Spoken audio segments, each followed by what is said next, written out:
Kamusta, mga ka-agri, ating tatalakayin kung paano ang Bioagronica Formula 1 ay makakatulong sa atin upang maprotektahan ang ating mga pananim sa rice at maiwasan ang pagkasira nito. Ang rice green leafhoppers ay isang malubhang peste na nagdudulot ng malaking pinsala sa mga pananim sa rice.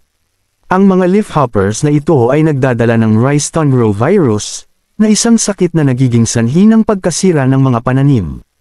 Ang rice thornrow virus ay nagdudulot ng mga sintomas tulad ng pagkulay ng mga dahon, pagkabansot ng mga halaman, at pagkasira ng mga butil. Ang Bioagronica Formula 1 ay isang makabagong produkto na dinisenyo upang makontrol ang rice green leafhoppers at maiwasan ang pagsugpo ng rice thornrow virus. Ito ay isang biopesticide na gawa sa natural na sangkap at hindi nagdudulot ng pinsala sa kapaligiran.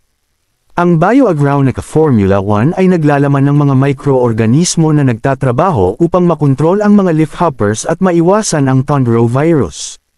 Napatunayan natin na ang Bioagronica Formula 1 ay isang epektibong solusyon sa pagkontrol ng rice green leafhoppers at pagsugpo ng rice thornrow virus. Ito ay isang biopesticide na gawa sa natural na sangkap at hindi nagdudulot ng pinsala sa kapaligiran. Kaya, mga kaibigan, gamitin natin ang Bioagronica Formula 1 upang maprotektahan ang ating mga pananim sa rice at maiwasan ang pagkasira nito. Kung gusto mong malaman ang higit pa tungkol sa Bioagronica Formula 1 at kung paano ito makakatulong sa iyong mga pananim sa rice, bisitahin ang aming website o kontakin kami ngayon na.